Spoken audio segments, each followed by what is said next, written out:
पंच परमेष्ठी भगवान की जय हो। समयसार जी महान ग्रंथादिराज में सर्व विशुद्ध ज्ञानाधिकार चल रहा है।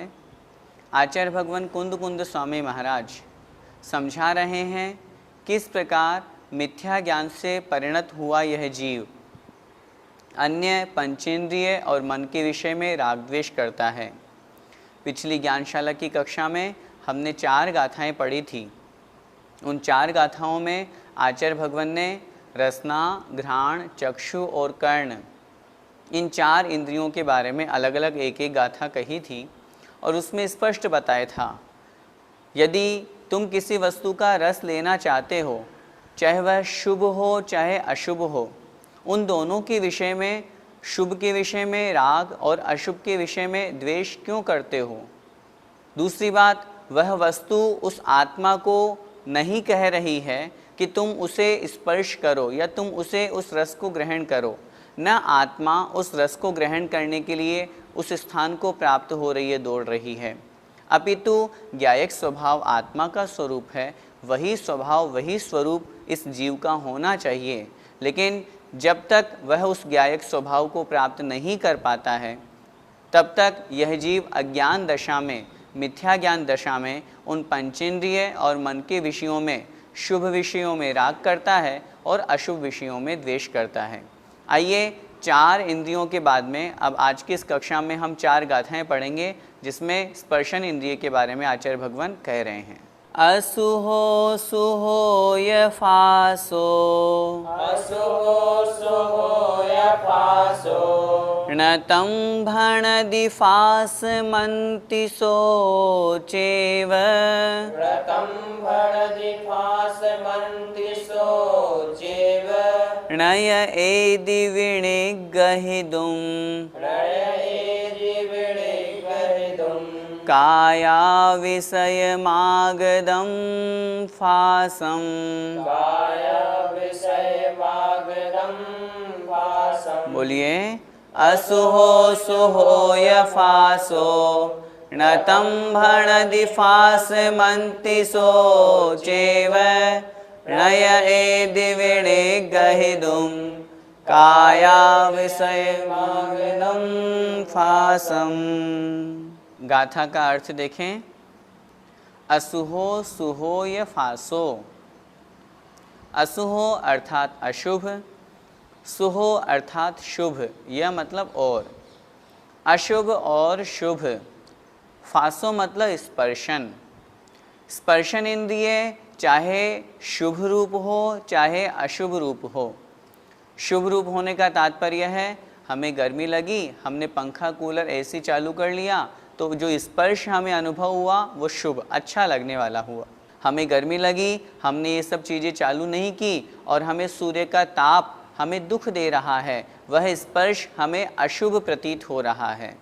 तो ऐसे शुभ स्पर्श में और अशुभ स्पर्श को णतं भणदि फास मंति, ण मतलब नहीं, तम भणदि वह कहता है, फास मंति मुझे स्पर्श करो, सोचेव अर्थात वह आत्मा ही। क्या मतलब? जैसा कि पिछली 4 गाथाओं में हमने पढ़ा वही बात यहाँ पर कर रहे हैं। पहले हमने रसना, घ्राण, चक्षु और कर्ण के बारे में पढ़ा, इस गाथा में स्पर्शन के बारे में बता रहे हैं। आत्मा उस स्पर्शन इंद्रिय के शुभ और अशुभ फल में, शुभ में राग क्यों करता है और अशुभ में द्वेष क्यों करता है, इसको समझाने के लिए आचार्य भगवान स्वतंत्र रूप से एक एक गाथा कह रहे हैं। क्यों कह रहे हैं? क्योंकि जो मिथ्या ज्ञानी है, अध्यात्म की भाषा में जो मिथ्या दृष्टि जीव है, उसकी बुद्धि कैसी है? वह शुभ स्पर्श के विषय में राग करता है। जैसे अभी उदाहरण दिया, गर्मी लगी, उसने पंखा, कूलर, एसी चालू कर लिया, उसे बड़ी आनंद की अनुभूति हो रही है, वह विचार कर रहा है मुझे बहुत अच्छा लग रहा है, उसके प्रति वो राग करता है। और जब लाइट चली जाती है या उसे वह वस्तु प्राप्त नहीं हो पाती है तो वह उसके विषय में द्वेष करता है। तो ये अज्ञानी मिथ्या दृष्टि की धारणा है, अज्ञानी व्यक्ति की दशा है। इसीलिए आचार्य भगवान हमें यहाँ संबोधित कर रहे हैं, भैया तुम ऐसा क्यों कर रहे हो? तुम शुभ विषय में राग और अशुभ विषय में द्वेष क्यों कर रहे हो? क्योंकि पहली बात तो ये आत्मा का स्वभाव नहीं है। दूसरी बात, न तम भणदि फासमंती, उस स्पर्शन इंद्रिय ने नहीं कहा कि तुम मुझे स्पर्श करो। वह तो स्पर्शन इंद्रिय है, बस उसका इंद्रिय का काम जैसा है वैसा उसका कार्य है। इसीलिए आगे कह रहे हैं नय एदि विणिक गहिदुम, यह जो सोचे मतलब वह जो आत्मा है, न मतलब नहीं, एदि मतलब जाता है, प्राप्त होता है, विणिक गहिदुम ग्रहण करने के लिए, उस स्पर्शन इंद्रिय में जिसके प्रति वो राग अथवा द्वेष कर रहा है उस विषय को ग्रहण करने के लिए वह आत्मा नएदि नहीं जाता है। किसको? काय विषय मागदम फासम, काय विषय, काय से यहाँ तात्पर्य स्पर्शन लगाना है। स्पर्शन इंद्रिय के विषय में जो आगदम प्राप्त हुआ है, आया हुआ है, ऐसे फासम, ऐसे स्पर्श को, स्पर्शन इंद्रिय के विषय में आए हुए उस स्पर्श को प्राप्त करने के लिए, ग्रहण करने के लिए सोचेव न यदि, वह आत्मा नहीं जाता है। क्या मतलब हुआ? मतलब यहाँ पर कहने का तात्पर्य है, स्पर्शन इंद्रिय के विषय में हे भव्य जीव, तुम राग द्वेष मत करो, शुभ में राग मत करो, अशुभ में द्वेष मत करो। क्यों नहीं करो? उसके दो कारण यहाँ पे स्पष्ट बता रहे हैं। पहला कारण बता रहे हैं, उस स्पर्शन इंद्रिय ने तुझे नहीं कहा कि तू मुझे स्पर्श कर। जब उसने नहीं कहा तो तुम क्यों स्पर्श कर रहे हो, और स्पर्श करने के बावजूद भी उसमें राग द्वेष क्यों कर रहे हो। और दूसरा कारण यहाँ पर आचार्य भगवान जो महत्वपूर्ण अंतिम पंक्ति में कह रहे हैं, सोचेव अर्थात वह जो आत्मा है, उस स्पर्शन इंद्रिय के विषय में जो आया हुआ स्पर्श है, उस स्पर्श को ग्रहण करने के लिए वो आत्मा भी प्रवृत्त नहीं होता। यदि आत्मा का वैसा स्वभाव मान लेंगे, आत्मा की वैसी प्रवृत्ति मान लेंगे, तो फिर तो हमेशा वह स्पर्श करता रहेगा, फिर तो वह आत्म स्वरूप को प्राप्त ही नहीं हो पाएगा। लेकिन जो आत्मज्ञानी हैं, शुद्धोपयोगी हैं, ऐसे मुनि महाराज उस विषय से दूर रहते हैं। इस बात को वो अच्छी तरह से जानते और समझते हैं कि न मुझे वह स्पर्शन इंद्रिय कह रही है कि भैया मेरे विषयों को तुम स्पर्श करो, और न आत्मा उस तरफ प्रवृत्ति कर रही है, तो फिर हम वहाँ राग द्वेष क्यों कर रहे हैं। यही बात यहाँ पर समझाई गई है। गाथा का भावार्थ देखें। इसी प्रकार अशुभ या शुभ स्पर्श भी तुझे ऐसा नहीं कहता कि मुझे छू, और स्पर्शन इंद्रिय के विषय में आए हुए स्पर्श को ग्रहण करने के लिए आत्मा भी नहीं दौड़ता, अर्थात आत्मा की प्रवृत्ति उस तरफ नहीं होती है। इस गाथा का पद्यानुवाद देखें। बोले न स्पर्श की शुभा शुभ यों किसी से, संस्पर्श तू कर मुझे कर से रुचि से, पै स्पर्श स्पर्श रहता वश में न आता, हो काय का विषय वो पर भिन्न भाता। स्पर्श की चर्चा हो गई, पहले 4 इंद्रियों की चर्चा हो गई थी, 5 इंद्रियों की यहाँ पर आचार्य भगवान ने बात कह दी। अब अगली गाथा 408 नंबर की गाथा हम पढ़ते हैं, जिसमें ज्ञान की, बुद्धि की आचार्य भगवान बात कर रहे हैं। देखें।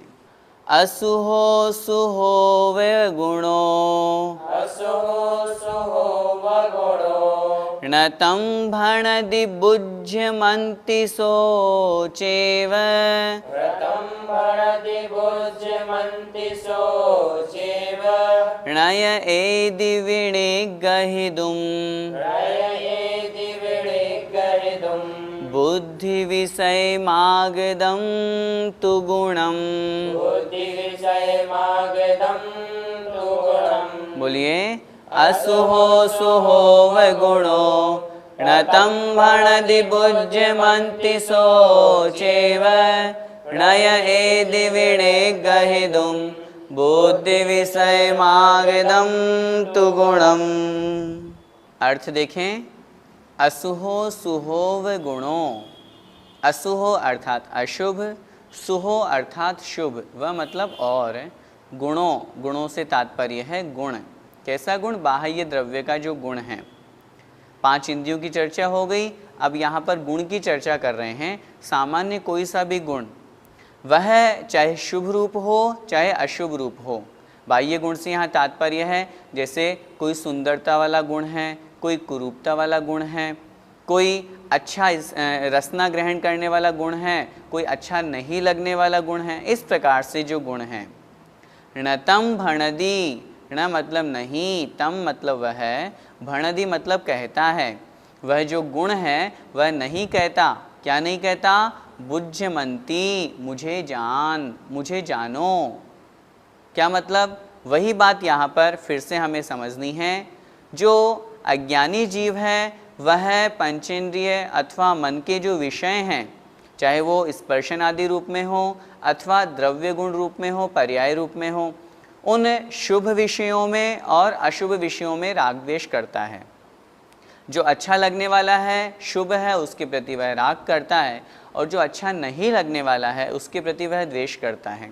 उसी को समझाने के लिए आचार्य भगवान ये गाथा कह रहे हैं आचार्य भगवान, चाहे शुभ गुण हो अथवा अशुभ गुण हो, उनके प्रति तुम राग द्वेष मत करो।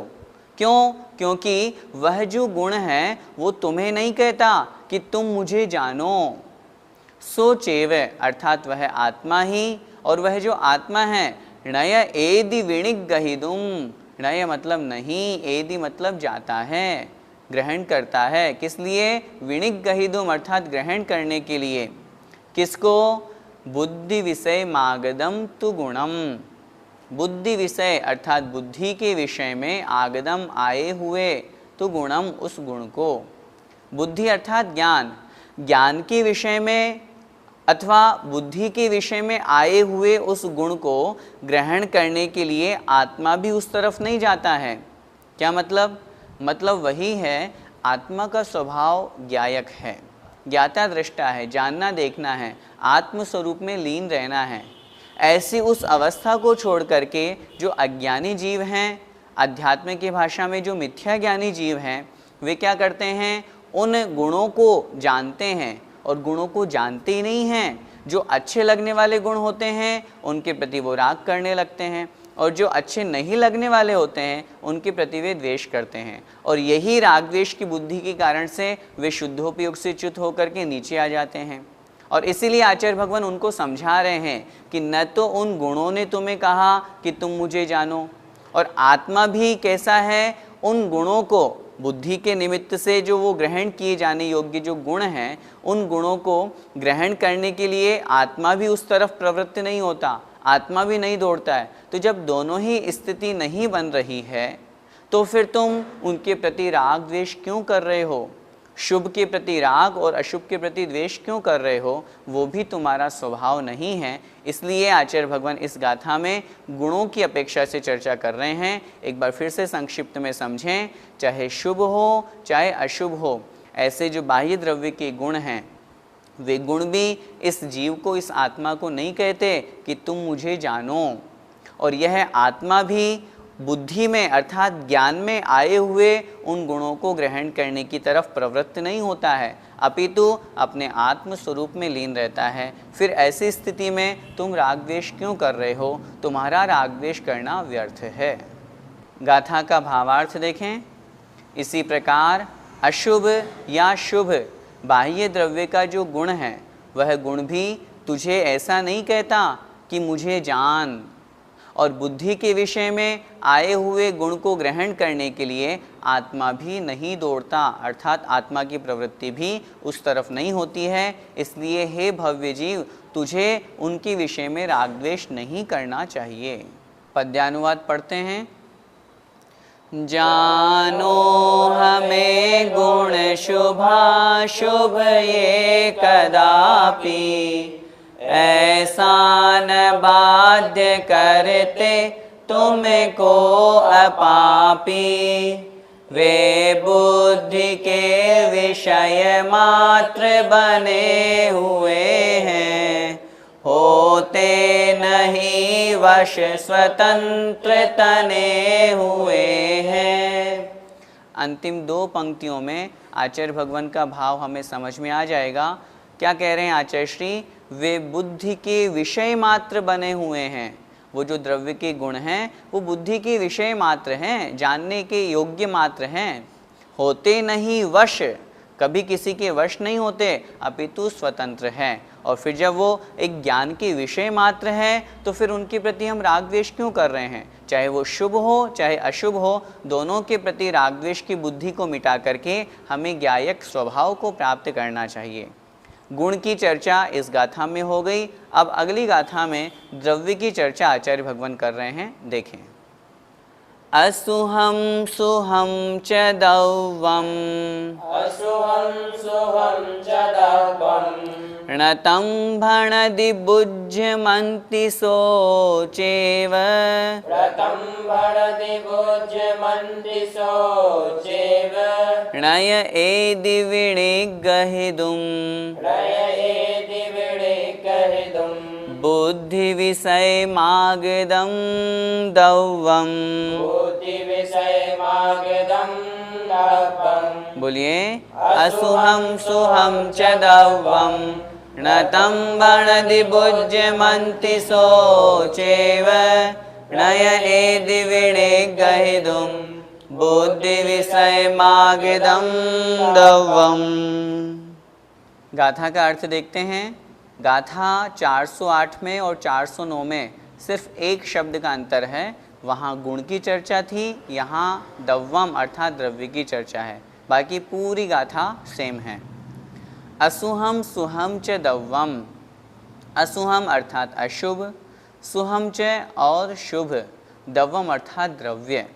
द्रव्य से यहाँ तात्पर्य कोई भी पदार्थ, चाहे हम 6 द्रव्यों की भी बात कर सकते हैं अथवा किसी पुद्गल पदार्थ की भी बात कर सकते हैं, जीव द्रव्य की भी बात कर सकते हैं। कोई सा भी द्रव्य, कोई सी भी वस्तु, कोई सा भी पदार्थ। णतम भणदि बुज्यमन्ति, ण मतलब नहीं, भणदि मतलब कहता है, बुज्यमन्ति कि मुझे जानो। संसार में चराचर रूप से इतने सारे पदार्थ हैं, वस्तुएं हैं, द्रव्य हैं। वे कोई भी पदार्थ, कोई भी द्रव्य ऐसा नहीं कहते कि तुम मुझे जानो। सोचेव, और वह आत्मा भी, नय एदि विणिगहिदुम, नय एदि नहीं दौड़ता है, नहीं जाता है, नहीं प्राप्त करता है, विणिगहिदुम ग्रहण करने के लिए। किसको ग्रहण करने के लिए? बुद्धि विषयम आगदम दव्वम, बुद्धि विषयम आगदम दव्वम, बुद्धि के विषय में प्राप्त हुए अथवा आए हुए दव्वम अर्थात द्रव्य को। बुद्धि अर्थात ज्ञान, ज्ञान मात्र में या जानने मात्र के विषय में वह जो द्रव्य आया है, वह जो पदार्थ आया है, उस पदार्थ को ग्रहण करने के लिए आत्मा भी नहीं जाता है। आत्मा भी तत् अवस्था रूप या उधर की तरफ प्रवृत्त नहीं होता है, अपितु वह तो अपने आत्म स्वरूप में लीन होता है। आत्मा का स्वभाव सिर्फ जानना देखना है। उसके उस जानने देखने रूप स्वभाव में, जानने रूप स्वभाव में अनेक प्रकार के पदार्थ आ रहे हैं जिनको वो जान रहा है। क्या जानने मात्र से उस रूप प्रवृत्ति कही जाएगी? उत्तर मिलेगा नहीं। अगर कोई जानने मात्र से अच्छी वस्तुओं के प्रति, अच्छे पदार्थों के प्रति राग करता है और जो अच्छे नहीं लग रहे हैं उसको, उनके प्रति वो द्वेष करता है, तो यह मिथ्या ज्ञानी की प्रवृत्ति कही जाएगी। वैसे तो पदार्थ हैं, वे शुभ और अशुभ नहीं होते। हमारी बुद्धि, हमारा जो मन का विचार है, वो उन्हें शुभ और अशुभ बनाता है। लेकिन फिर भी जो मिथ्या ज्ञानी व्यक्ति है, उन पदार्थों को 2 प्रकार का मान करके अच्छे पदार्थों में राग करता है और जो अच्छे नहीं लगने वाले हैं, अशुभ पदार्थ हैं, उनके प्रति वो द्वेष करता है। उन्हीं जीवों को समझाने के लिए, हम जैसे अज्ञानियों को समझाने के लिए आचार्य भगवान इस गाथा में द्रव्य शब्द का प्रयोग करते हुए कह रहे हैं। फिर से देखें गाथा का अर्थ। चाहे शुभ हो चाहे अशुभ हो, ऐसे जो अन्य समस्त जितने भी पर पदार्थ है, पर द्रव्य हैं, वस्तुएं हैं, वे वस्तुएं, वे पदार्थ नतम भणदि बुज्यमन्ति, वे ऐसा नहीं कहती है कि तुम मुझे जानो, अपितु सोचे वह आत्मा भी बुद्धि विषयम आगदम दव्वम, अपने ज्ञान के विषय में, अपनी बुद्धि के विषय में आए हुए उस द्रव्य को विणिग्रहीतुम अर्थात ग्रहण करने के लिए नयेदि नहीं जाता है। यदि आत्मा की प्रवृत्ति उस तरफ होती या आत्मा का स्वभाव उस तरफ होता तो फिर तो वस्तुओं को ग्रहण करने में, राग द्वेष करने में आत्मा को कोई दिक्कत नहीं होती। लेकिन ऐसा नहीं होता है, आत्मा की प्रवृत्ति भी उस तरफ नहीं होती, वे पदार्थ, वे वस्तु भी नहीं कह रहे हैं कि तुम मुझे जानो। तो जब नहीं कह रहे हैं तो फिर उसके प्रति हम राग द्वेष क्यों कर रहे हैं? इसलिए इस गाथा में भी पूर्व की गाथाओं की अपेक्षा से ही वही बात आचार्य भगवान कह रहे हैं, चाहे शुभ पदार्थ हो चाहे अशुभ पदार्थ हो, उनके प्रति हमें राग द्वेष नहीं करना चाहिए। गाथा का भावार्थ देखें। इसी प्रकार अशुभ या शुभ द्रव्य भी तुझे ऐसा नहीं कहता कि मुझे जान, और बुद्धि के विषय में आए हुए उस द्रव्य को ग्रहण करने के लिए आत्मा भी नहीं दौड़ता, अर्थात आत्मा की प्रवृत्ति उस तरफ नहीं होती है। पद्यानुवाद देखें। अच्छे बुरे सब पदार्थ हमें पिछानो, ऐसा कभी न कहते कि हमें सुजानो। वे बुद्धि के विषय मात्र बने हुए हैं, होते नहीं वश स्वतंत्र तने हुए हैं। इस प्रकार इन गाथाओं के माध्यम से आचार्य भगवान ने हमें समझाया। आज की इस कक्षा की हम अंतिम गाथा पढ़ते हैं, जिसमें आचार्य भगवान कह रहे हैं, इतना सब कुछ जानने के बावजूद भी यदि कोई इस उपदेश को ग्रहण नहीं करता, अपने राग द्वेष को उपशमित नहीं करता, शांत नहीं करता, तो वह जीव अपनी आत्मा का कल्याण करने वाली बुद्धि को प्राप्त नहीं कर पाता है। देखें अगली गाथा। एवं तु जानिदवस्, एवं तु जानिदवस्, उपशमं गच्छदे मूढो, उपशमं गच्छदे मूढो, ऋग्गहमणा परस्य, ऋग्गहमणा परस्य, स्वयं च बुद्धिं शिवमपत्तो, स्वयं च बुद्धिः शिवमपत्तो। बोलिए। एवं तु जानिदवस्, उपशमं गच्छदे मूढो, ऋग्गहमणा परस्य, स्वयं च बुद्धिं शिवमपत्तो। अर्थ देखें। एवं तु जानिदवस्य, एवं अर्थात इस प्रकार, जानिदवस्य अर्थात जान करके भी। कैसे जानकर? स्पर्शन, रसना, घ्राण, चक्षु और कर्ण, इन पांचों इंद्रियों को, साथ में द्रव्य की अपेक्षा, गुण की अपेक्षा, इन सबको, बुद्धि की अपेक्षा, इन सबको जान करके भी उपशमम अर्थात उपशम भाव को, शांत भाव को, अथवा यूँ कहें समता भाव को, णेव गच्छदे जो नहीं प्राप्त होता है, मूढ़ो अर्थात अज्ञानी व्यक्ति। आचार्य भगवान कह रहे हैं, इतना सब समझा दिया, अलग अलग एक एक स्पर्शन इंद्रिय, रसना इंद्रिय आदि एक एक इंद्रिय का उदाहरण दे करके समझा दिया। ऐसा समझाने पर भी, ऐसा जानने के बाद में भी यदि कोई व्यक्ति या कोई जीव उपशमं गच्छदे अर्थात उपशम भाव को प्राप्त नहीं होता, समता भाव अर्थात राग द्वेष का त्याग नहीं करता, मूढ़ो वह अज्ञानी है। वह अज्ञानी व्यक्ति कैसा है? ऋग्गहमणा परस्य, यह मतलब और, परस्य मतलब पर पदार्थ के, पर द्रव्य के, ऋग्गहमणा अर्थात ग्रहण करने का मन वाला होता है।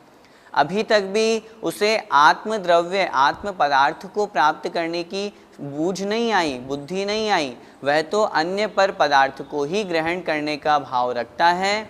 स्वयं च बुद्धिम शिवमपत्तो, क्यों रखता है ऐसा भाव? स्वयं अर्थात समीचीन, बुद्धिम अर्थात बुद्धि, ज्ञान, शिवम अपत्तो, कैसी बुद्धि? शिवम अर्थात कल्याणकारी।